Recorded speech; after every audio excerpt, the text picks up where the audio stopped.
Alrighty, today's Yeah. date is June 11th, 2024. My name is Alan Frazier. I'm in Linwood, Washington, and today I'm speaking with. Can you state your full name, please? Daniel Lee Burris. And where were you born, Mr. Burris? I was born on a farm just out of Sydney, Nebraska.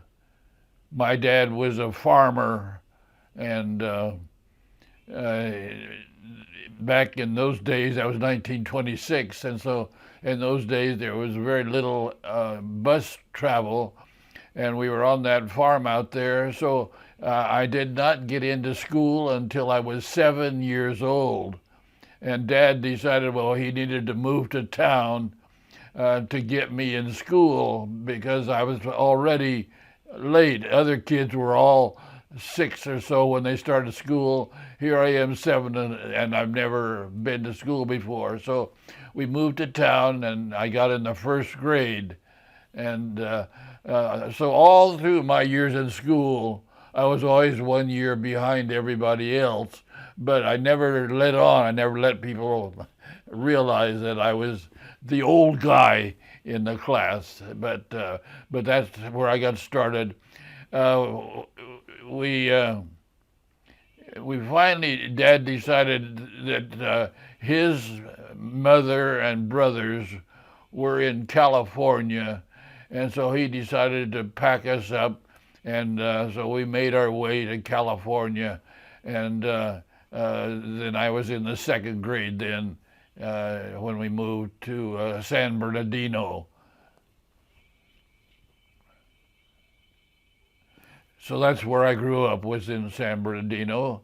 Uh, when I was 15 years old, my best friend and I had been to church on Sunday morning, December the 7th, and we were walking home to his home, and there was a little kiosk on the corner where you could get coffee and donuts or whatever. And up on the shelf there was a old round radio, and coming blasting out of that radio where this was the president, and he said, "This day shall go down in infinity." And I looked at Blackie, and he looked at me. What's he talking about? And then he went on to explain the Japanese have attacked Pearl Harbor, and there we were, two 15-year-olds, and what could we do? Nothing but be angry. And so that was at 15. Well, immediately there was the draft, and every young man 18 to 35 years old was rushed off, drafted into the service, and that left jobs galore. Us younger guys could just take any job we wanted to have, and so I worked at the gravel company. I did a whole lot of different things. I think Esther told you about my working at the egg ranch, taking care of 30,000 chickens. And so with eggs free, guess what my diet was? We probably had eggs 3 times a day. Every way you can fix eggs, we had eggs. And milk was my favorite drink. Well, come time when I turned 17 in April, and I started asking my dad to sign for me to go into the service. I wanted to get out there and fight those Japanese, those dirty dogs. I wanted to fight them, and Dad said, "No, son, you're too young." And I said, "No, Dad, I'm old enough. They'll take me if you'll just sign." Well, we went round and round. Our house was just a riot because I would not give up. And finally, that summer, that was in April that I turned 17. And it went into the summer, and finally he said, "Oh, son, if you're not going to give up, why, all right." Well, I wanted to join the Air Force. I wanted to fly. So I enlisted, and Dad signed for me. And all was well. And I reported to the Air Force Base out of San Bernardino, and I had a final physical and came back rejected. And I was shocked, absolutely shocked. Why can't I pass the physical? It says you have albumin in your urine. Well, what on earth is that? Albumin.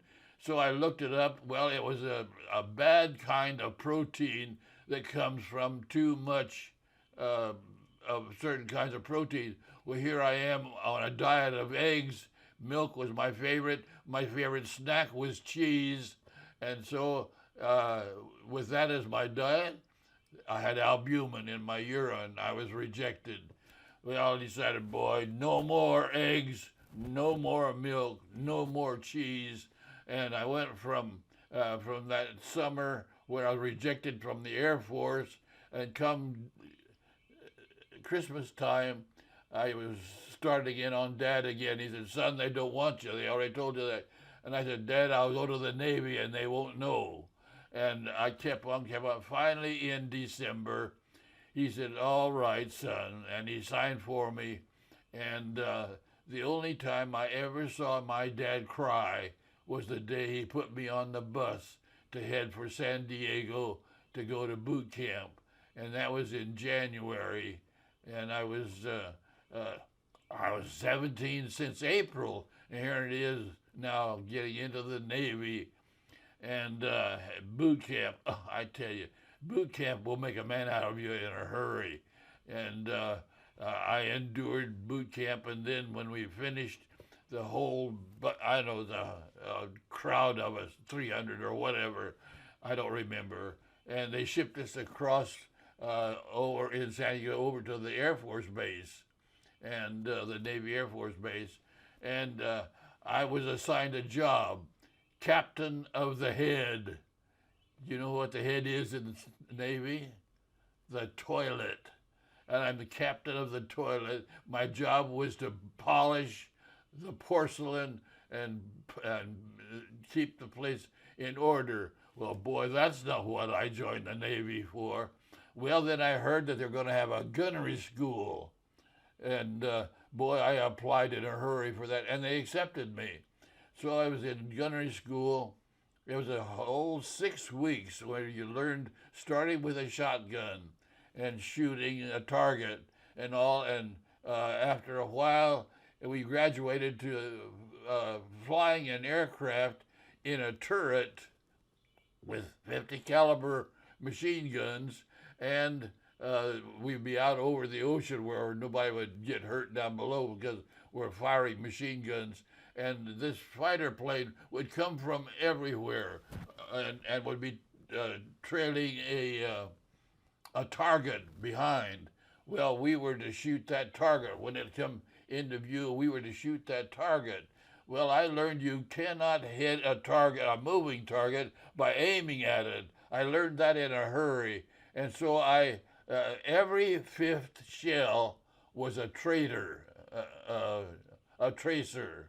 And so I would burn a short shot, and I would see the tracer, and I'd see where I was missing the target, and then I would aim by the tracer, and then I would fire. And what they had done is that they issued you boxes of rolls of shells, and all were dipped in paint so that when you hit the target, it left a color there. My color was blue. And so every time we went out and I shot and whatever I hit, and I'd get just that to get the target, move over to it and hit. And believe it or not, I got out of that whole 6 weeks, thousands upon thousands of bullets. I got out with an 88% hit. I missed only 12 shots out of every 100. I missed only 12. And they thought that was incredible. How did you do that? And I said, well, I don't use the sight. I use the tracers. And that's what I shot with. And I just riddled that target with tracers because I could see exactly where I was hitting. Well, we finished the gunnery school. And then the Navy was sending message after message. We need a rescue squadron out here. We are softening up a target with Army and Marine fighter bombers bombing and strafing and softening up a target before the invasion. Well, they were getting ready for the Philippine campaign, and they were needing this rescue squadron. And so I applied, and I was accepted, and I became a part of that. So we shipped out to Hawaii, Kaneohe, Hawaii, where they drilled us and drilled us and drilled us, and we learned how to use jet-assisted takeoff, JATO. They put 2 jet bottles on each side, and the pilot, when he's ready to take off, hits his button, and boom, you are heading for the sky with those rockets.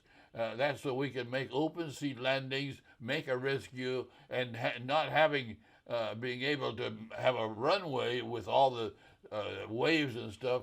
Boom, hit the JATO, and we're off and gone. So we practiced that and all. And then when we were proficient at that, we shipped on out.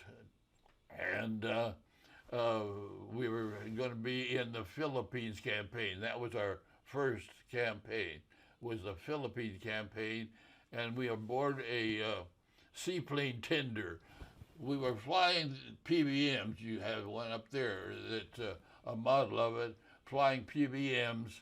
And we would be there on the front line while they were strafing and bombing a target to soften it up so that our Marines and all could go in. And so that was when we were safe enough for us to be at Lingayen Gulf up on Luzon in the Philippines. When we could move in there, we operated from there against the Japanese stronghold along the China coast. They had fuel depots and ammunition places all along the China coast, and especially Formosa, the big island off of China. What's it called now? Anyway, Formosa, the big island, and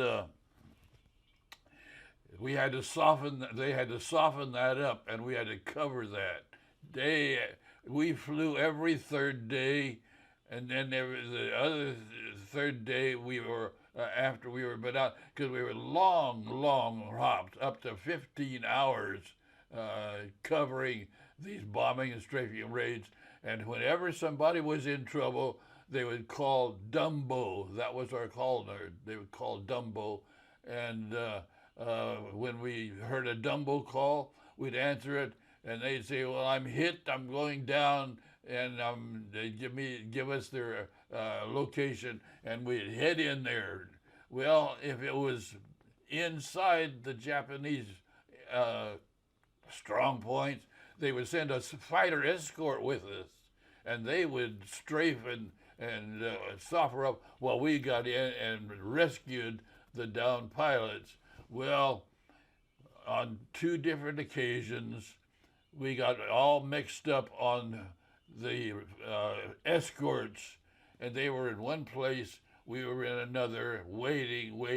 They didn't show up, and it was really a dangerous situation. And our pilot would ask us, what do you think, guys? Well, we'd always say, let's go get him. Well, we were given 2 medals for extraordinary rescues, and but we went in without an escort, got our person, and got out without being shot down. It was miraculous in ways. One of them was at the Yangtze River in China, and they had the Japanese had a fuel depot up that river, about 50 miles up that river, and Shanghai was the city just up the river a ways, and then beyond the city was this fuel depot for the Japanese. Well, we got a call Dumbo, and this guy had been hit. He said, "I'm losing oil," and he said, "I'm not gonna make it." And so our pilot said, "Bail out, we'll get you." So he bailed out, and we saw him way up there. We saw him, and he fell away, and then his chute opened, and his plane went down in a ball of flame and hit the river. And we went down and skidded to a stop. Well, you don't really stop, but you stop skidding, and there he was, right in front of us. Well, we had a guy on our crew. His name was DeCarmo, and he'd been a professional wrestler in Brooklyn before joining the Navy, all muscle. Well, DeCarmo got in the hatch, the door just under the pilot up above, opened that hatch, and as he came by, he reached out and grabbed him by the collar, and with one powerful arm, whoom, he threw him inside, slammed the door, the pilot shoved the throttle, and we were out of there. We weren't down a minute, and we had our rescue, and we got out. We got a medal for that one because we did not have our escort, and we got in there and we got out safely. That was one. Let's see. The other one, the other medal came. We were bombing Japan. We were getting to the point where the B-29s bombing Japan from Okinawa. And we were covering those strikes. Well, we got word that a B-29 crew was down in the inland sea. Now, if you know the Japanese islands, there's 5 islands all the way around, and in the center of that, there's a big open sea. And they said we got this report, this B-29 crew was down in the inland sea.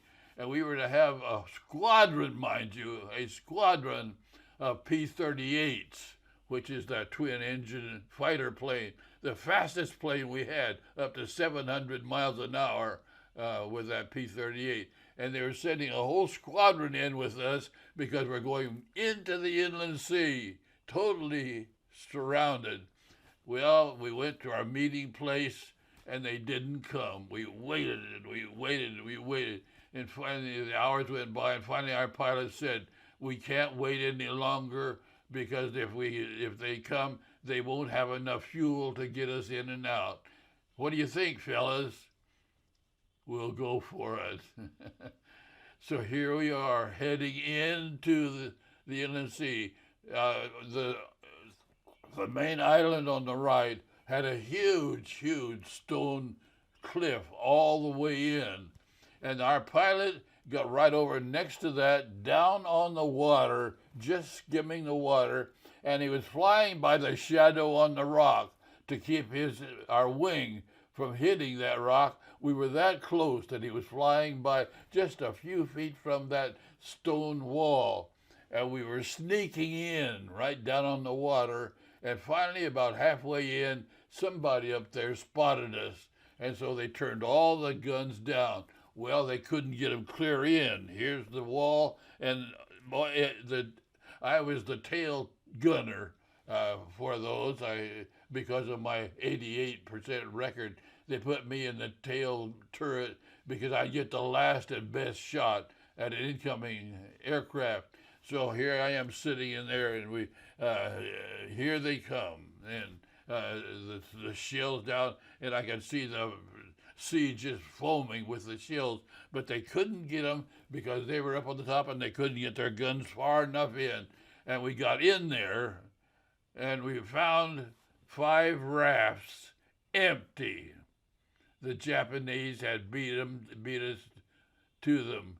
Probably while we were waiting out there for our escort, the Japanese were taking them prisoner. So we took in 1 raft for evidence and machine gunned and sank the rest of them. But here we are in the inland sea by ourselves, and they knew we were in there. Now how are we going to get out? Well, the pilot said we'll get out just like we got in. We'll get next to that stone wall, and we'll get down on the water, and we'll get back out that way. Well, sure enough, when we got about halfway out, over here on the right, came 5 aircraft into view, and as they came closer, we saw that they were twin-engine Japanese bombers, and they had the same armament we did. They had a turret in the nose, a turret behind the top wing, and a turret in the tail. 5 against 1. How's that for odds? And they were coming right at us. Well, they turned and just out of range, and there they out there watching us and coming, and we're expecting them to come. I had my turret turned around there. All the other guys had theirs turned around, and we're waiting, and they stayed out there, and finally they took off. Those 5 decided that they were no match against that one aircraft that had no way to get at except from the one side. And they knew that they would be losing aircraft if they attacked us from out there. So they gave up and let us go. Well, we got another air medal for that one. So this is the time we had, we needed an R&R. And they brought us back to Guam. Well, that's when they took Iwo Jima. And we lost nearly 20,000 men taking Iwo Jima. That rock out there with an airstrip on the top of it, it was an emergency field for our bombers bombing Japan. And it was nasty, but we didn't get in on that one at all. Then came Okinawa, and we moved up to Okinawa, and we were covering then the bombing raids against Japan. And finally, the war was over. And that last day of the war, we made 3 rescues that last day. And then the war was over, and we came back to Guam, and they put us on board a ship to return to America, and the war was finished for us. And I finished up my time until my number for discharge came up, and they put me in the fire department. So I was in the fire department while I finished out my time. My birthday was April the 14th, and I was discharged. I was discharged on my birthday from the reserves, so that I no longer was a part of the service. And I had turned 20 on April the 14th. On April the 15th, one day later, they decided to freeze all service people because they're entering the war in Korea, the Korean War. I missed that by one day because my birthday on the 14th, and they froze them on the 15th, and I missed that. So I was 20 years old on that birthday, and I was out. In at 17, on the front lines, 18 and 19 years old, and about to get out. Well, before my time came up, my chief petty officer said, "Burris, did you finish high school?" Well, he knew I hadn't. And I said, "No, sir. I only had 3 months of the 10th grade, 3 months of high school." He said, "Then you get your down and take the GCT test and see what you have to do to get your high school diploma, or you're going to lick boots the rest of your life." So I went down and I took the GCT test. Can you believe this? I passed and did not have to take a single class with only 3 months of high school. And I passed. I got 70 on everything, above 70. I got even 70 on English. My English was right to the mark. I got 96% in mathematics. I have a mathematic brain. You ask me a figure, well, not so good anymore. Years has taken its toll. But at that time, you give me a problem and bingo, I can just automatically give you an answer for it. And I got 96% in mathematics with a 3-month high school course. But I'm out, and I'm free, and I'm got my high school diploma, and now here I am, 80 or some years later, I'm now in my 99th year, and still mostly mobile. I have to have that walker to get from point A to point B, but I'm still in my own home. We're still doing our own thing, and I'm in my 99th year. So that's my story. Well, that was good, but I have a couple follow-up questions. Okay.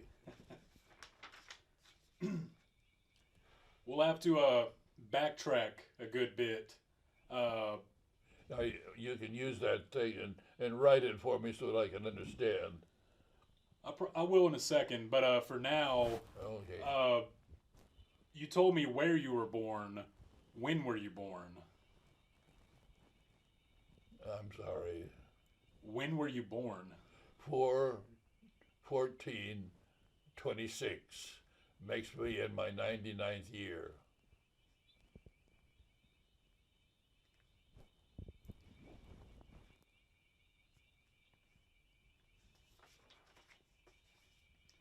And what specific unit were you assigned to? Yeah. What specific? What? What outfit were you assigned to?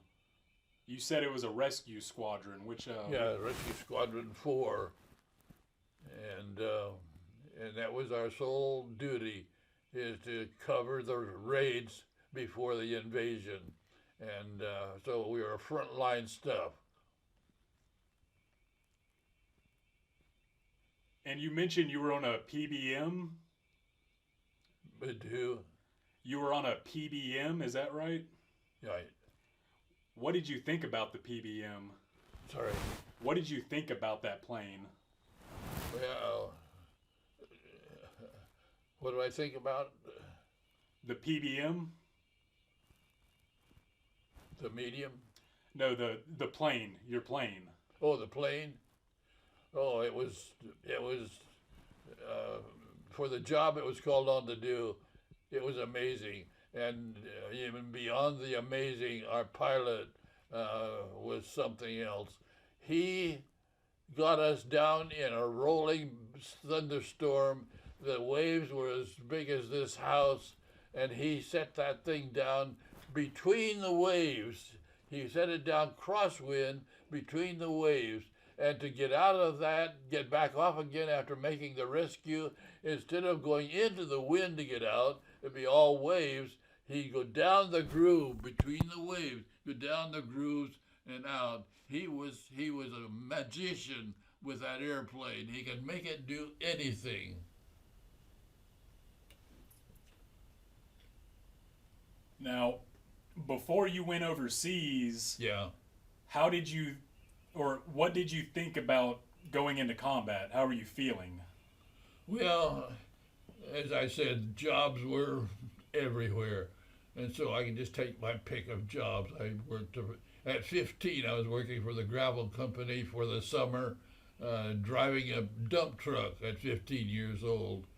It was just whatever I wanted to do, I could do.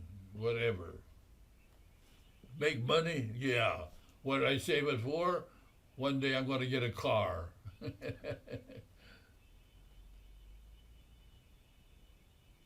Well, what did you think about going into combat? How were you feeling? I wanted to get out there, the quicker the better. And I did. At 18 and 19, here I am, a frontline kid. I was 138 pounds, 5'11" when I went in. I was 180 and 6'1" when I came out. I wasn't even grown when I went in. I was still a kid. But don't tell me that then. Now I realize, wow, 18, 19 years old, that you're still growing.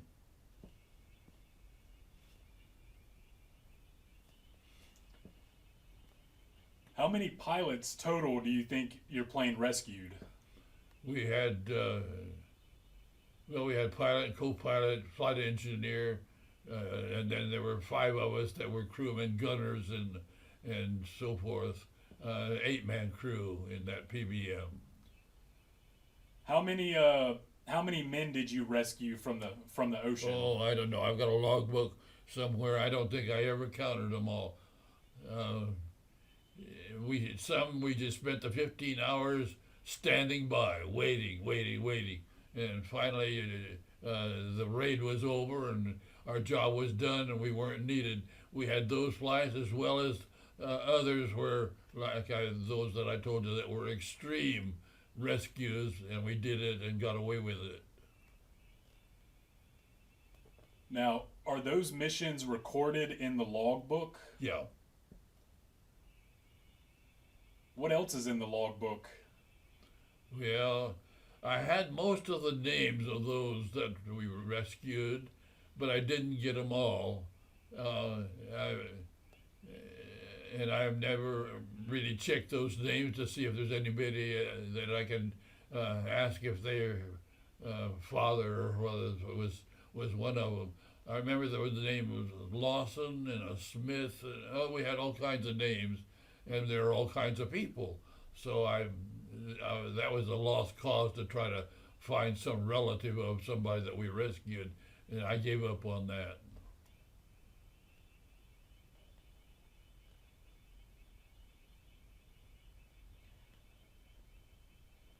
And you mentioned earlier that you had a fall when you were in the Philippines. Yeah. Can you tell me about that? What? When you were in the Philippines, you said you fell. Yeah. Can you tell me about that? Yeah, we were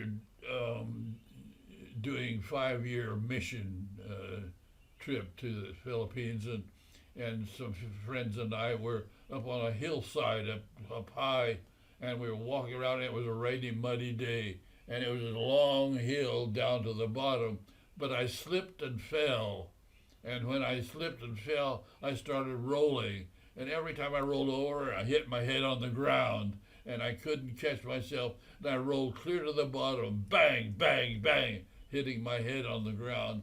And when they got down there to me, I was unconscious, and they called an ambulance and got me off to the hospital. And I was critical for a few days because I really had taken a beating going down, and it has affected my hearing. And I hear out of this ear, but as you find out, I'm not understanding what I'm hearing. This ear is the inner ear is badly damaged, which is your gyro that gives you balance. And so from 1 point to 2, I've got to have a hold of something. I can't just even stand still. I'll fall over because the gyro in my inner ear is damaged.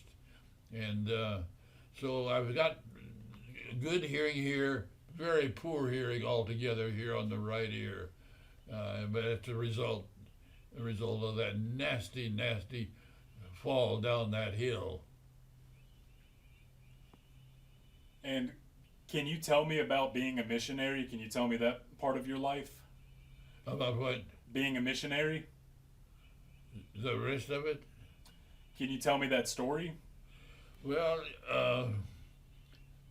I think Esther told you part of it, but I wanted to be in aviation because I'd been flying in the Navy, and I wanted to be that. So I got my high school diploma without having to take classes, and I enrolled at Cal Aero Tech, and I got my Master Aviation Mechanics license, and I was qualified to be a flight engineer with 2 years experience as a flight engineer on these long flights.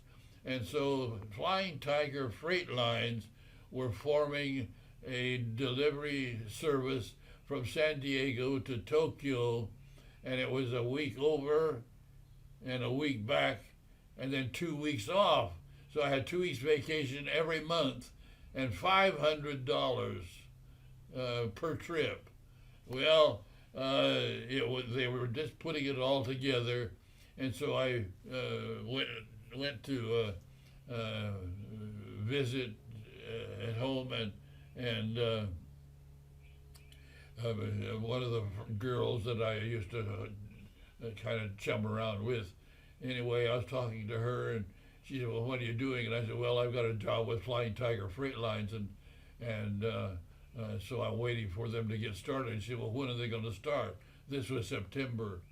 And I said, well, in June we're going to start. In June, then you can go to Bible college for a year with us.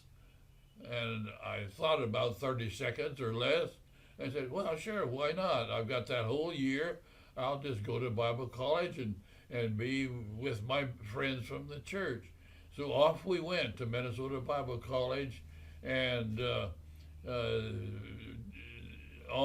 was just there for a lark. I was getting D's and F's. Awful, awful. And but I had fun. I was really having fun. Well, come Christmas vacation, and didn't have enough money to go all the way from Minneapolis to San Bernardino, and for Christmas. So Blackie and I were just going to stay there. Well, June Beeman and Esther Bardo were upperclassmen, and when they found out that we were there, they decided to invite us two fellas for Christmas dinner. Well, okay, that sounded fine. And Esther and I hit it off. We were born close to each other in Nebraska. Our parents had been farmers. We had so much in common, but she was an untouchable upperclassman. You know how that is. When you're a lowly freshman, you're nothing. But we really hit it off. And so we started sitting with each other in chapel and going across to University of Minnesota bowling, and because you bowl for 10 cents a line, and we just were enjoying each other's company. And finally, long about, I don't know, March or so, I finally got up and nerve enough to ask Esther to marry me. And she just looked so sad. She said, I like you, I love you much, but I lost my brother in the war. And if we had been there with Bibles as missionaries, we wouldn't have had to send us with bullets. And so I won't settle for anything less than a preacher or a missionary. Oh my. I thought about it, puzzled on it, and finally said, I'll try. 75 years later, here I am. I've been in the ministry, I've been a missionary, I've been a college professor with a 3-month high school education. I've been a college professor teaching missions, and my whole life has been preaching and missionary. She got what she wanted, and I tried, and here I am.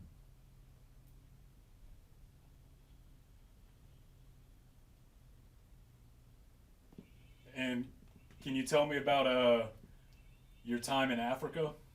About what? Your time in Africa? Yeah. Yeah, we've got a book here somewhere.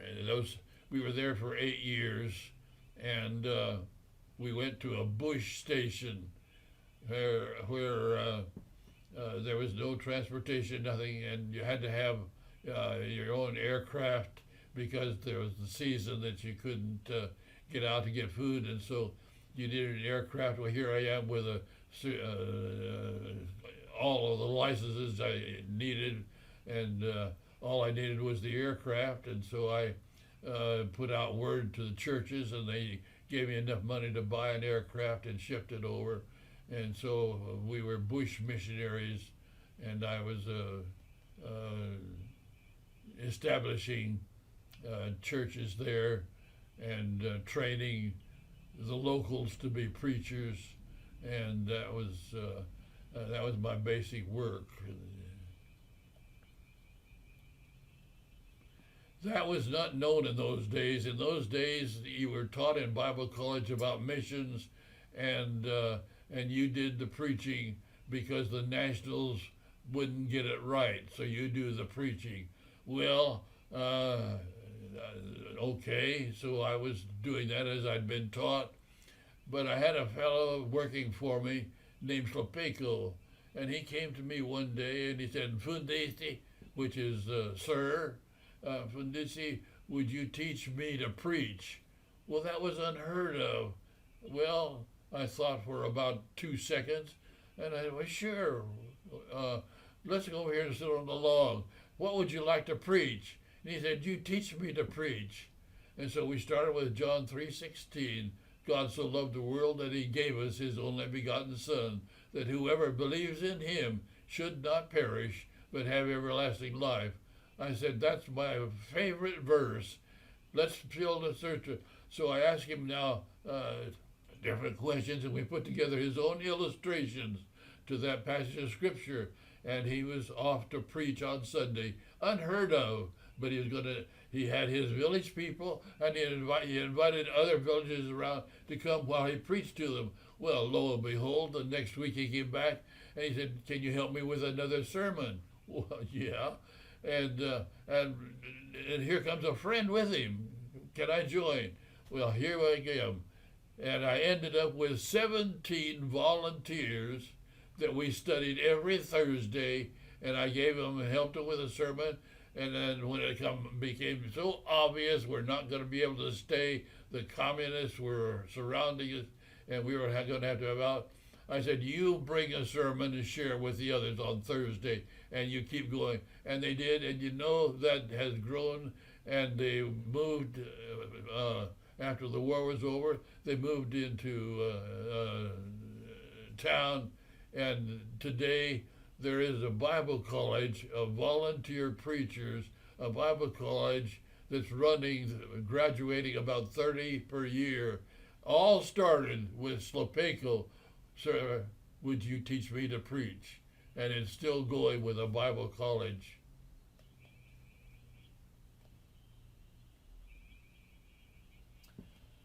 Can you tell me about what you did during the Rhodesian Bush War? When I did what? During the Bush War? In Africa? Yes, sir. Well, my aircraft became the hospital for our clinic. We had people camping on our doorsteps that had problems, and Esther was doing her best, and finally we decided, well, we've got to do something. So we contacted the missionaries at Mashoko Mission, where they were training nurses, and we hired one of their graduates by the name of Rhoda, who was part of the Shangaan tribe, which were our people down our way, and we hired Rhoda to start a clinic, and Esther was the key person to help her, and I was the emergency person, and so anyway, that was all part of it. Started. That's how Slopenko got started and so forth. But we ended up with a school, supervising a school that the government paid for. We ended up with a clinic that was covering the entire Miranda area of 10,000 people. Here's one clinic, and boy, I tell you, today it is a show place for visitors to go down to Miranda Mission and see what's happening with that clinic. It is a free will hospital down there that we started and left in their hands, and they've carried on.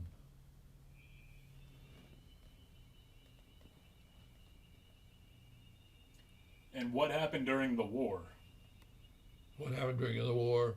Well, the communists were coming up the river from Mozambique, and they were surrounding, they were not invading our mission stations, but they were surrounding them to where they couldn't get food or medicines or anything. And for whatever their reason was, why they, superstition or whatever, they did not enter the clinics, but they surrounded them so that there was no way that they could get in and out. Well, the Free Methodists had a clinic, the Lutherans had a clinic, we had a clinic, all down there on the low veld, and so for them to have food and medicines, I had to fly in with my Cessna with food and medicines for them, and two of them did not have an airstrip. And so I said, well, you've got a playing field out there, but it's too small for me to get in and out. If you'll take a whole row of trees out so that I can get a runway, I can come in and help you. Well, they went to work and they took down the trees, and I did. And all went well except on one exit with almost an overload. I did not get clear of the trees, and I hit the top of one of the trees and clipped it off with my wing. Oh man, it's like someone hit me with a ball bat. But we were still flying, so I flew on to Fort Victoria and got out and inspected it, and I had a dimple where that tree hit the front of the wing, and that's all I had was that dimple dent in there. Boy, talk about the Lord's hands. He's rescued me so many times.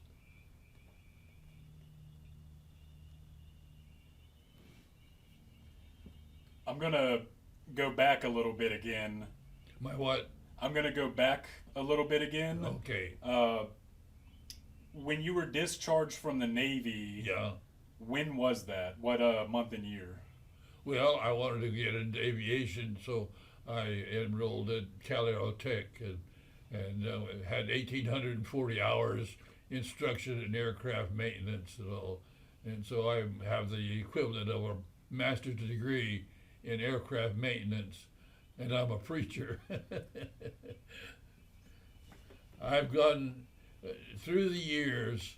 I've gone to the local airport on Saturdays, my days off as a preacher. I went to local airports and do minor repairs on people's aircraft, 100-hour inspections or minor repairs, whatever, and sign off their logbook because I had the license and I had the government license, and so I would spend Saturday making extra money, which was nice.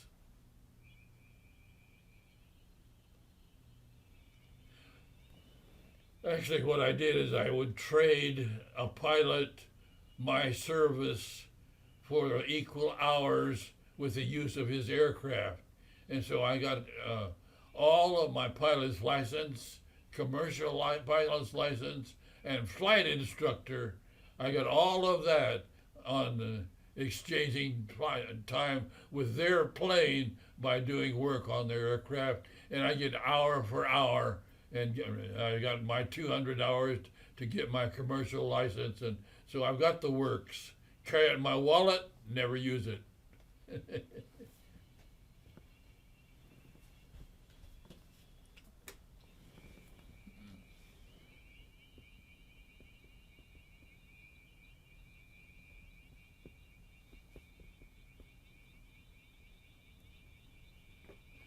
Let's see.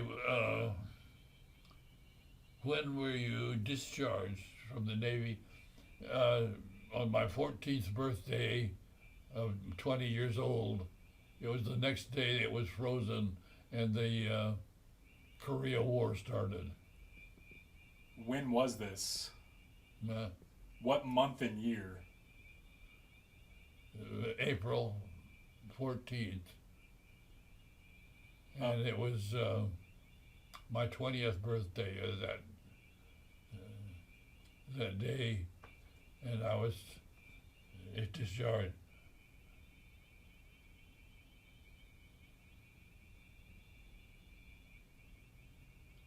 What rank were you at the time? I was just still a seaman first class.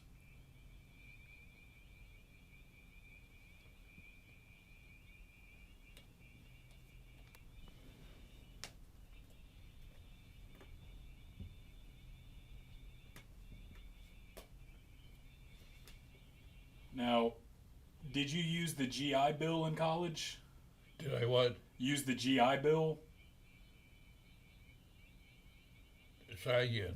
Did you use the GI Bill in college? Yes. Yes. Yeah, Uncle Sam, because I served Uncle Sam, I got my education paid for. How important was the GI Bill to you? Yeah. How important was it? Well, it was important to me now, and it was important then, and that's why when Mary said to me, then you can go to a Bible college for a year, I had some more GI Bill, free education, and off I went. Well, I changed majors and they wouldn't pay. So here I am in Bible college and the government would not pay for it until in March. That was, well, somewhere in the spring. They finally agreed to pay for it. But those months in between, I washed dishes at the local restaurant and whatever job I could find to do to get by.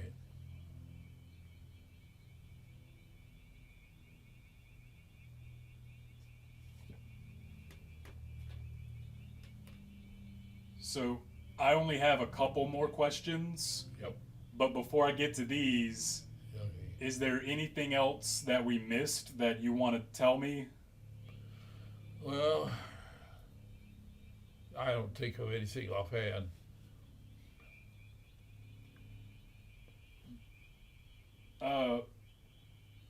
Did you suffer from any lasting effects from World War II, such as PTSD? No, my problems all for basically my hearing and all from that fall in the Philippines, and I've got stenosis of the back, which is a hardening of the nerves in the spine, and it gives you paralysis in your back, and I have that as well, but it's just one of the price you pay for getting old. What was the most memorable experience in World War II? Boy, we had all those rescues. I don't know that I could. I've given you those two where I got medals, but I don't know that they're any different. We just did our job then, as we did every time we went out. We had a job to do, and we did it. So, why did you serve in World War II? Well, like I said, I was 15 years old and been to church on December the 7th, and when the Japanese bombed Pearl Harbor, that did it. Well, we were both angry, but only 15. What can you do? Well, the jobs became plentiful, and that was all great, but we wanted to get in there and beat those Japanese. We were angry. How did it change your life? How did I what? How did World War II change your life? Well, I don't know. I don't know what I would have done aside from that. I was just a 15-year-old kid having a good time. Had been to church that Sunday, and on our way home to his house, and there was that radio blasting out, and that changed my life forever.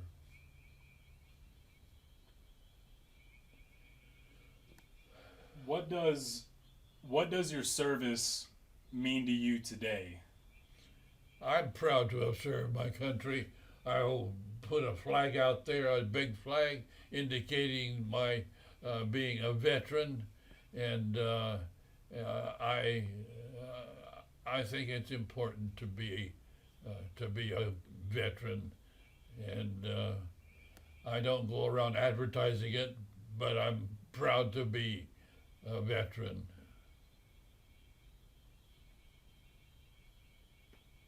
What do you think the war means to America today?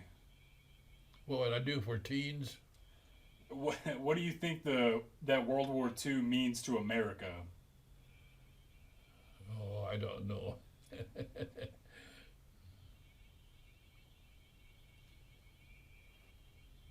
That's okay. The last question here: Is it important for there to be institutions like the National World War II Museum? Yeah. And should we continue to teach World War II to future generations? Well, we need to learn lessons there, and there's been important lessons, and we're now an endangered species. Not many of us left to teach, but America uh, deserves our close attention, and we can't just get so careless and let the Chinese take over or the Russians take over, or there are those countries in the world that would love to take over, and our generations coming up need to be mindful that we've got a country to look after.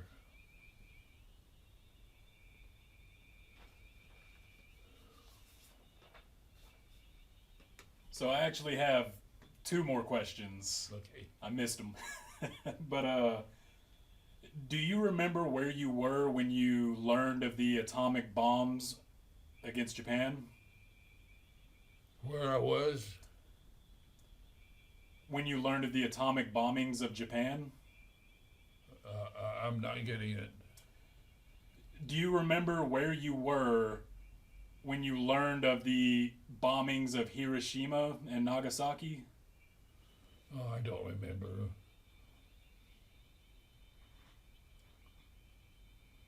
Do you remember how it made you feel to learn about it? No. No, those are many years ago. And age has taken its toll.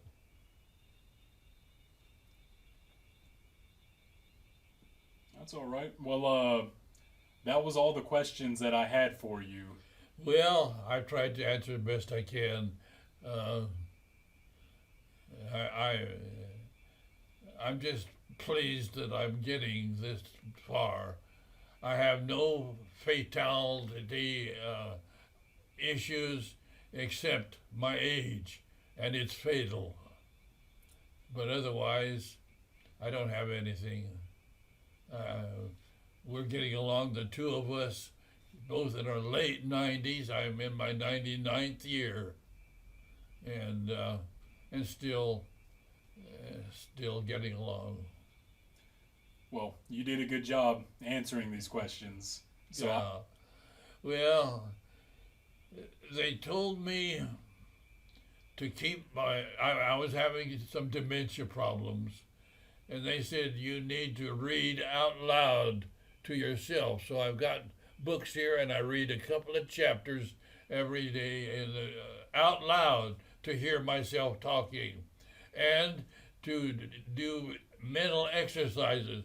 Well, I've got some books over there of puzzles that you have to find the word in here, and I spend at least an hour every day working puzzles to occupy my brain. And in the evening, we get the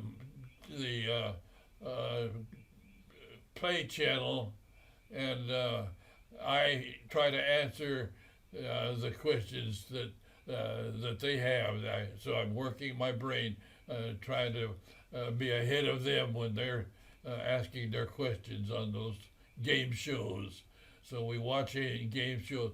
So I'm keeping my mind busy as much as I can, and so far so good. well, I appreciate you talking to me today. Well, I hope I helped you. Is that all recorded? Yep, it's still going. Okay. I was about to hit the button, but just wanted to say thank you first. Yeah. Okay.